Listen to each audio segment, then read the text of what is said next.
میرے گناہ بھی تو سب سے زیادہ تھے، تو گویا نیکیاں بھی میری سب سے زیادہ ہے۔ اتنا کانفیڈنس تھا، اتنا یقین تھا اللہ کے نبی صلی اللہ علیہ وسلم کی بات پر کہ اللہ کے نبی صلی اللہ علیہ وسلم جو کہہ رہے، جو قرآن میں اللہ فرما رہا ہے وہ برحق ہے۔ آج ہمارے یقین کے اندر کمزوری ہے، ایمان کے اندر کمزوری ہے۔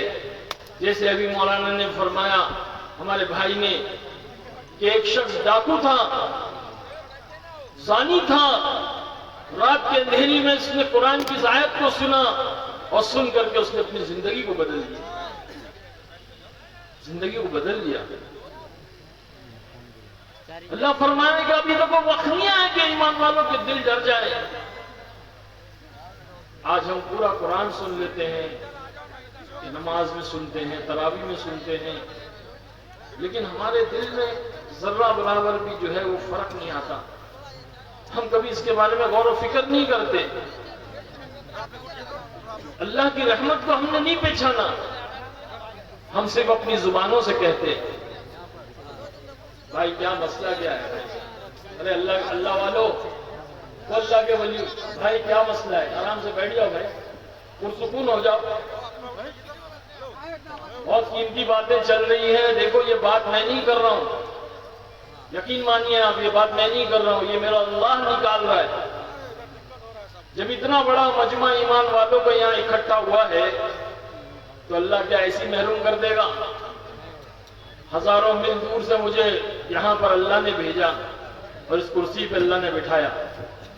ارے میرے بھائی، ہم تو مسجدوں میں جو چپل اور جوتے رکھنے کی جگہ ہے نا، وہاں بھی بیٹھنے کے لائق نہیں تھے۔ اللہ نے اس دین کی برکت سے، یہ دعوت و تبلیغ کی برکت سے اللہ نے ممبر و محراب کے پاس بٹھا دیا۔ جو محبت آج آپ لوگوں کے دلوں میں ہے نا، اس میں ہمارا کوئی کمال نہیں ہے، یہ تو اللہ کے دین کی محبت ہے جو اللہ تعالیٰ نے آپ لوگوں کے دلوں میں ڈالی۔ ابھی ہمارے بھائی نے کہا کہ آپ لوگوں نے ان کا استقبال اس طرح سے کیا، ان کی حرمت کی، ان کی یہ کیا، نہ ایسا کچھ نہیں، یہ تو محبت ہے آپ لوگوں کی جو آپ امڑ کے آ رہے ہو اور ٹوٹ رہے ہو۔ اگر ہم اس محنت میں نہیں لگے ہوتے، ہم اپنی زندگی کو تبدیل نہیں کرے ہوتے تو آج ہم کو کتا بھی نہیں پوچھتا، کتا بھی نہیں بھوکتا ہمارے پیچھے۔ یہ تو فلمی دنیا کا معاملہ آپ جانتے ہو کہ وہاں چڑھتے سورج کی پوجا ہوتی ہے، فلمیں ہٹ ہو رہی ہے تو لوگ ان کو سٹار کہتے ہیں، ان کی عزت ہوتی ہے، ان کو شہرت ملتی ہے، ان کو دولت ملتی ہے۔ جس دن فلم فلاپ ہو گئی پھر کوئی نہیں پوچھتا، پتہ بھی نہیں چلتا ہے بیچارہ وہ ہیرو گیا کہاں، وہ ہیروئن گئی کہاں۔ مر جاتے ہیں لوگ، گمنامی میں مر جاتے ہیں، کوئی پوچھنے والا نہیں ہوتا، کوئی ان کے جنازوں کو کندھا دینے والا نہیں ہوتا ہے۔ زہر کھا لیتے ہیں، خودکشیاں کر لیتے ہیں، ڈپریشن میں آ کر، ٹینشن میں آ کر کے، کوئی پوچھنے والا نہیں ہوتا۔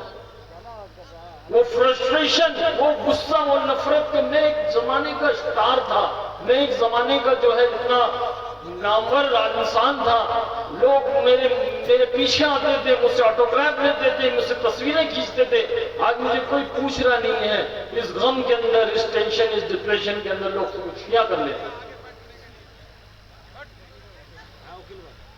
لیکن ہم نے جب اس دنیا کو چھوڑا تو ہم شہرت کی بلندیوں پہ تھے، اس زمانے کے ایک مشہور و معروف سٹار تھے ہم، لیکن ہمارے چھوڑنے کی جو نسبت تھی وہ اللہ کا دین تھا، اللہ کا خوف تھا، اللہ کے رسول صلی اللہ علیہ وسلم کی محبت تھی۔ 25 سال میں نے اپنی زندگی گمنامی میں گزاری، لیکن مجھے کوئی ٹینشن نہیں تھا، کوئی ڈپریشن نہیں تھا، کوئی غصہ اور کوئی نفرت نہیں تھی، میں مطمئن تھا۔ میں دعوت و تبلیغ کی محنت میں لگا رہا 25 سال تک۔ 25 سال کوئی معمولی عرصہ نہیں ہوتا ہے۔ میں نے کبھی اپنے آپ کو سوشل میڈیا پہ نہیں لایا، میں نے کبھی اپنی کوئی تصویر سوشل میڈیا پہ نہیں ڈالی، کوئی انٹرویو نہیں ڈالا، کوئی نہیں جانتا تھا کہ عارف خان گیا کہ نہیں۔ بس ہم تو اللہ کی راہ میں گھوم رہے تھے، کبھی امریکہ جا رہے ہیں، ویسٹ انڈیز جا رہے ہیں، کیوبا جا رہے ہیں، افریقہ جا رہے ہیں، سفر باہر ملکوں میں کر رہے ہیں، ہندوستان میں 4 مہینے اللہ کی راہ میں چل رہے ہیں، اللہ کے بندوں کو اللہ کی طرف بلا رہے ہیں۔ اطمینان والی زندگی، خیر و برکت والی زندگی، امن و امان والی زندگی۔ لیکن اللہ کو جب عزت دینی ہے، شہرت دینی ہے، نام دینا ہے، تو اللہ پاک پھر کس طرح سے دیتا ہے، میں مختصر آپ لوگوں کو بتاؤں گا۔ آپ سارے جانتے ہیں کہ ایک وقت وہ آیا تھا جسے ہم کرونا کے نام سے جانتے ہیں۔ ہم ساروں نے وہ دور دیکھا، وہ ایک عذاب کا وقت، ایک وبا کا وقت تھا کہ ہر ایک انسان، چاہے ہندو ہو، مسلمان ہو، سکھ ہو، عیسائی ہو، جس دھرم کا ہو، جون سے دھرم سے تعلق رکھتا ہو، ہر ایک پریشان ہوا، ہر ایک اس میں ملوث ہوا، ہر ایک نے اپنوں کو کھویا ہے۔ اس زمانے میں باپ نے بیٹے کو کھویا، بیٹے نے باپ کو کھویا، ماں نے بیٹی کو کھویا، بیٹی نے ماں کو کھویا، دادا نے پوتے کو کھویا، پوتے نے دادا کو کھویا۔ ہر کسی نے اپنا سب کچھ کھو دیا اس زمانے میں۔ لوگوں کے کاروبار بگڑ گئے، ایسے حالات کا دور۔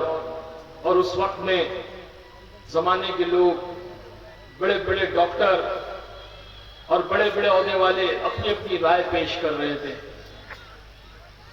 ہر ایک کا یہ ماننا تھا کہ وہ کرونا وائرس کچھ دنوں تک پہلے منہ میں رہتا ہے، پھر اس کے بعد وہ اندر اترتا ہے۔ اس کے لیے جو ہے گرم پانی کو اسٹیم لو، بھپکارا لو، ماسک پہنو، یہ کرو وہ کرو، ہر ایک اپنی اپنی رائے دے رہا ہے۔ ٹھیک ہے، ساروں کی رائے صحیح تھی، سائنٹیفکلی جو سوچ رہے تھے۔ لیکن اس زمانے میں ایک وقت، وہ وقت میں اللہ نے میرے دل میں ایک بات ڈالی۔ مجھے امت کا غم ستایا، امت کی پریشانی مجھے کھانے لگی۔ میں نے سوچا کیوں نہ ایک ویڈیو بنائے اور اس میں اللہ کے نبی صلی اللہ علیہ وسلم کی سنت مسواک کے تعلق سے کچھ بیان دیں۔ مسواک وہ سنت ہے، فرمایا کہ سارے نبیوں کی سنت ہے، اور اللہ کے نبی صلی اللہ علیہ وسلم نے فرمایا کہ اس مسواک کے کرنے سے 70 فائدے ہیں۔ اور سب سے بڑا فائدہ بتایا کہ موت کے وقت میں زبان پر کلمہ آتا ہے۔ اب 70 فائدے کیا ہے؟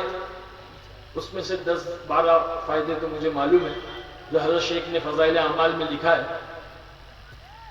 اور باقی کے فائدے کیا ہیں نہیں معلوم۔ علماء اکرام کو شاید معلوم ہوگا، مجھے تو نہیں معلوم، لیکن میرے دل میں یہ